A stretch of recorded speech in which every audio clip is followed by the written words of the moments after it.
Hello and welcome to Stockwatch Live. Now, shareholders in Domino's Pizza Group might be hoping that new chief executive Richard Allison hasn't bitten off more than he can chew. The news that he intends to speed up the company's ambitious expansion programme wasn't met with much of an appetite. It sent the shares down more than the 6% they fell on news of the sudden and unexplained departure of the company's chief financial officer a month earlier. News that sales are falling didn't help. The UK pizza business said that British like-for-like sales excluding new stores grew just under 2.5% in the 6 months to June. New stores were excluded because they always cannibalise existing outlets. Now, 2.5% growth might not sound too bad, but it does compare with 13% growth in the same period last year. Analysts at broker Liberum said including the new stores, like-for-like sales grew only 0.1% overall and fell 0.6% in the last 17 weeks of it. And that they described as a sharp slowdown. There has been a change in Domino's fortune since the start of the year. Sales grew in the first quarter, largely on the back of a strong UK performance and helped by its ongoing rollout of the new UK outlets.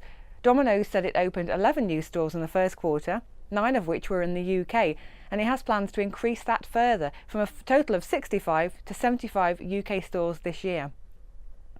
It's the international expansion, though, that shareholders will want to hear more about when Domino's posts first half results on Tuesday. Mainly whether overseas customers have as much of an appetite for takeaway pizza as their British counterparts. Domino's is still the world's largest pizza chain in terms of revenues, and it wants to eat up more market share. Not just in the UK, but especially in the US, where it believes it has the capacity to grow its presence from just over 5,500 to 8,000 stores in the next 10 years.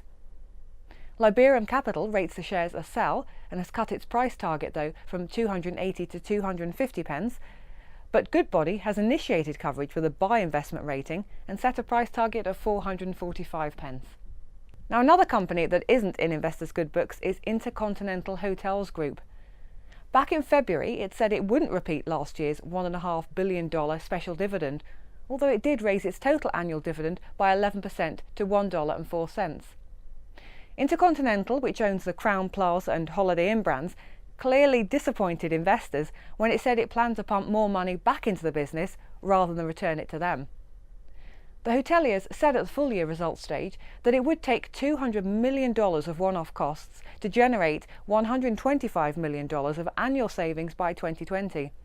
The cash, it said, would be used to launch another brand and make a small acquisition at the luxury end of the market. Fast forward a couple of weeks, and Intercontinental announced it was spending $39 million on a 51% stake in Regent Hotels and Resorts. Payable in 3 $13 million tranches ending in 2024, the deal also gives it the option to buy the remainder in a phased process after 2026, with an expected total purchase cost of less than $100 million. We are still in the midst of an industry boom that has lasted far longer than many have predicted, and the world's biggest hotel companies, Intercontinental included, want to cash in on it. There is a frenzy of activity in the sector, with the largest hotel companies busily launching new brands and making acquisitions to expand their portfolios. So Intercontinental is not alone, and investors will want to hear more on its plans and no doubt guidance on its figures for the rest of the year. There will be a special interest in the profitability of its hotels across Asia, where growing numbers of middle-class travellers are a key contributor to the ongoing travel boom. Now, you might have thought that running a cinema business was all about bagging the latest blockbusters and making sure the popcorn's selling like hot cakes. But no, there are also pay revolts to deal with. Well, if you're Cineworld, that is. In May, a third of its shareholders voted against the binding remuneration policy at Europe's second largest cinema operator. The protest at Cineworld came after the company increased the level of potential bonuses and other long-term incentives for executives.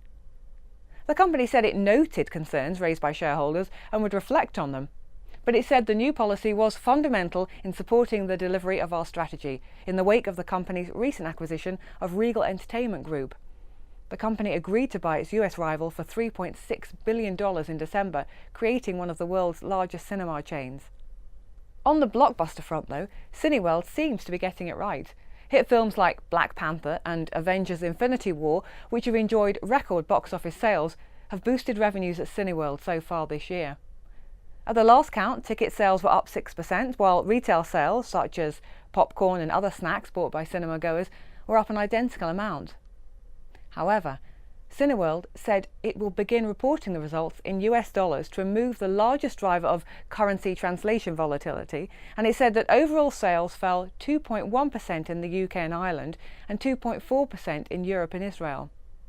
Thursday's update should provide a better view of the underlying trading of the combined group, and show whether the downward trend has continued or whether a strong slate of movie releases in the second half of the year, including Deadpool 2 and Star Wars Solo, have prompted better results.